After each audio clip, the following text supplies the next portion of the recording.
اس episode کے آغاز میں آپ دیکھیں گے بوران جرکتائے کے پاس آ جاتا ہے اور کہتا ہے آہ میرے بھائی تمہیں کچھ نہیں ہوگا، تم ٹھیک ہو جاؤ گے۔ پھر وہ چیختے ہوئے کہتا ہے کمرال ابدال۔ یہ سن کر کمرال ابدال فوراً سے وہاں پر آ جاتے ہیں اور جرکتائے کو دیکھنے لگتے ہیں۔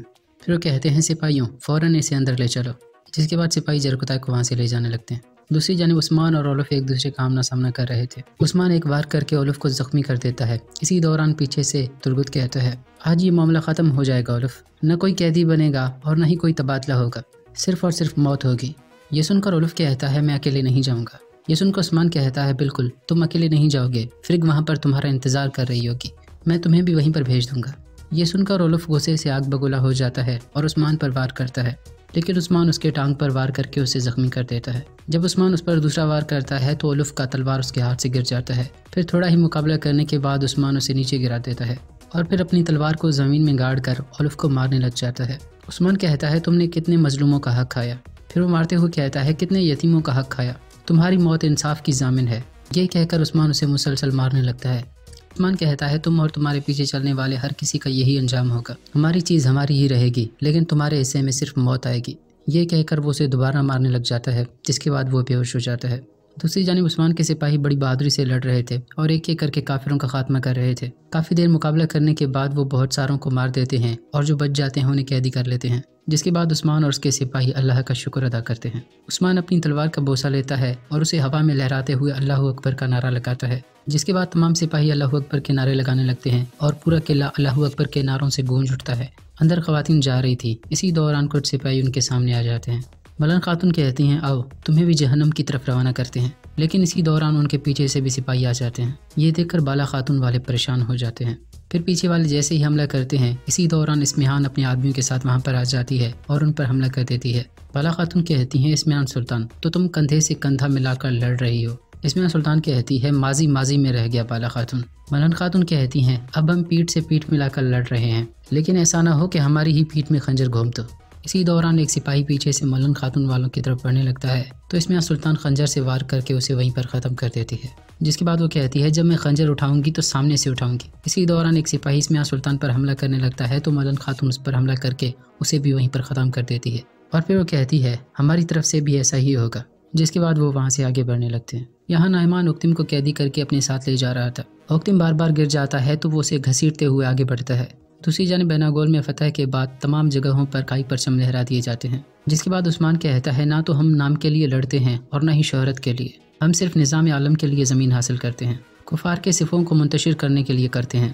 یہ مت بھولیے گا کہ دنیا کا مال دنیا میں ہی رہ جائے گا، ہمارے بعد والوں کے لیے میراث بنے گا، لیکن جو کوئی بھی ہماری میراث کو لینے کی کوشش کرے گا تو پھر پتھر پر پتھر اور کاندھے پر سر نہیں رہے گا۔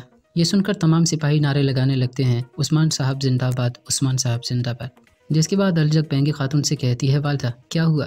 بینگی خاتون کہتی ہیں کوئی چیز مجھے اندر ہی اندر سے کھا رہی ہے، تمہارے بابا تو ایسا نہیں کرتے تھے، اگر جنگ کا کہتے تھے تو سب سے پہلے نکلتے تھے۔ الجھک کہتی ہے آپ پریشان نہ ہوں، وہ جلدی یہاں پر آ جائیں گے انشاءاللہ۔ یہاں عثمان کہتا ہے لے آؤ اس کتے کو، جس کے بعد بوران والے اولف کو وہاں پر لے آتے ہیں۔ عثمان اس کے پاس آ جاتا ہے اور کہتا ہے تم میں سے ایک مقابلے میں آئے یا 1000 آئے، ہم اللہ کے نام کی سربلندی کے لیے ہرگز پیچھے نہیں ہٹیں گے، چاہے تم سب میرے خلاف متحد ہو جاؤ لیکن تمہارا انجام یہی ہوگا۔ یہ سن کر اولف کہتا ہے میری زندگی جنگوں میں گزر گئی، تمہاری طرح کے میں ہزاروں کو ختم کر چکا ہوں، بازنطینی اس سرزمین کو جہنم میں تبدیل کر دیں گے، تم نعمان اور اندرینیکوس کے بیچ میں پھنس گئے ہو، تمہاری موت بہت قریب ہے۔ عثمان کہتا ہے ہمارے مقصد کی وجہ سے موت ہمیشہ ہمارے قریب رہتی ہے، موت ہمارے لیے ملاقات اور شہادت ہمارے لیے دعوت ہے، لیکن تمہاری موت آج ہی ہوگی۔ یہ کہہ کر عثمان اپنی تلوار نکالتا ہے اور اس کی گردن پر رکھ دیتا ہے۔ دوسری جانب نعمان اکتم کو لے کر ایناگول کے دروازے پر آ جاتا ہے۔ اسی دوران ایک سپاہی اندر آ جاتا ہے اور کہتا ہے جناب نعمان آ رہا ہے۔ یہ سن کر اولف خوش ہو جاتا ہے اور باقی سپاہی اپنی تلواریں نکال لیتے ہیں۔ اولف عثمان سے کہتا ہے تمہارے پاس اتنی جرت نہیں کہ نعمان کے دوست کو نعمان کے سامنے مار سکو۔ اسی دوران نعمان اپنے آدمیوں کے ساتھ قلعے کے اندر داخل ہوتا ہے۔ نعمان کہتا ہے آج ہم دونوں کے ہاتھ اچھا شکار لگا ہے عثمان۔ یہ کہہ کر وہ اکتم کو آگے پھینکتا ہے۔ یہ دیکھ کر بینگی خاتون اور الجھک بہت پریشان ہو جاتے ہیں۔ اولف کہتا ہے یہ احمق سوچ رہا تھا کہ یہ مجھے مار سکتا ہے۔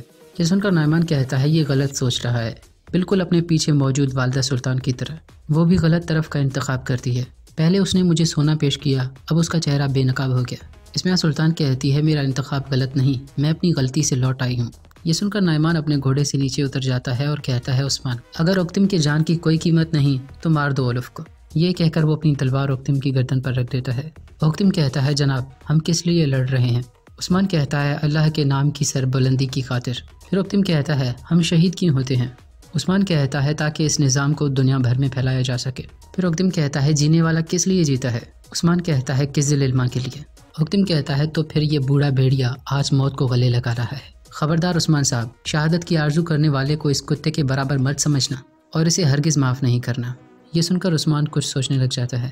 نعمان کہتا ہے اولف کو آزاد کر دو عثمان، ورنہ اوکتم صرف ابتدا ہوگا، تمہاری نسل کو برباد کرنے تک میں نہیں رکوں گا۔ یہ سن کر اسمیان عثمان کے پاس آ جاتی ہے اور کہتی ہے ہم معاہدہ کرتے ہیں، ہم قلعہ لینا چاہتے تھے سو ہم نے لے لیا، اولف کو ہم بعد میں مار دیں گے۔ یہ سن کر عثمان کہتا ہے نہیں، یہ آج ہی مرے گا، جس کے بعد اسمیان پیچھے ہٹ جاتی ہے۔ نعمان کہتا ہے خبردار عثمان، ایسا مت کرنا۔ یہ سن کر عثمان کہتا ہے ہم صرف ایک ہی قانون کے وفادار ہیں، ظالم پر رحم، مظلوم کے ساتھ غداری ہے۔ نعمان کہتا ہے تمہاری تلوار صرف اولف پر نہیں بلکہ اوکتم کی گردن پر بھی وار کرے گا۔ عثمان کہتا ہے تم نے ٹھیک کہا، لیکن ایک فرق ہے، اگر اولف مرے گا تو لاش بنے گا، لیکن اگر اوکتم صاحب مرے تو یہ شہید کہلائیں گے۔ پھر عثمان سب سے مخاطب ہو کر کہتا ہے بتاؤ موت سے ڈرنے والا کوئی ہے؟ یہ سن کر تمام سپاہی کہتے ہیں کوئی نہیں جناب۔ عثمان پھر سے کہتا ہے موت سے ڈرنے والا کوئی ہے؟ سپاہی دوبارہ کہتے ہیں کوئی نہیں۔ پھر وہ بینگی خاتون کی طرف دیکھتے ہوئے کہتا ہے موت سے ڈرنے والا کوئی ہے؟ بینگی خاتون کہتی ہے نہیں۔ الجک بھی کہتی ہے نہیں۔ پھر اوکتم بھی کہتا ہے نہیں، موت سے ڈرنے والا کوئی نہیں۔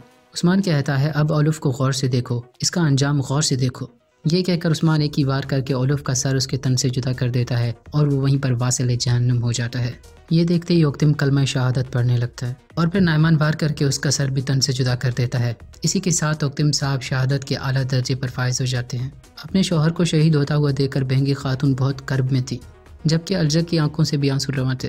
عثمان کہتا ہے انا للہ و انا الیہ راجعون، یعنی ہم اللہ کے ہیں اور اسی کی طرف لوٹ کر جانا ہے، جس کے بعد تمام سپاہی انا للہ و انا الیہ راجعون کہنے لگتے ہیں۔ نعمان کہتا ہے تم نے جو کیا ہے یہی تمہارا انجام ثابت ہوگا عثمان۔ یہ سن کر عثمان کہتا ہے ہم سب مر جائیں گے، لیکن میں قسم کھاتا ہوں کہ تمہیں مارنے سے پہلے نہیں مروں گا۔ ناظرین محترم، اسی کے ساتھ اس ایپیسوڈ کا اختتام ہو جاتا ہے۔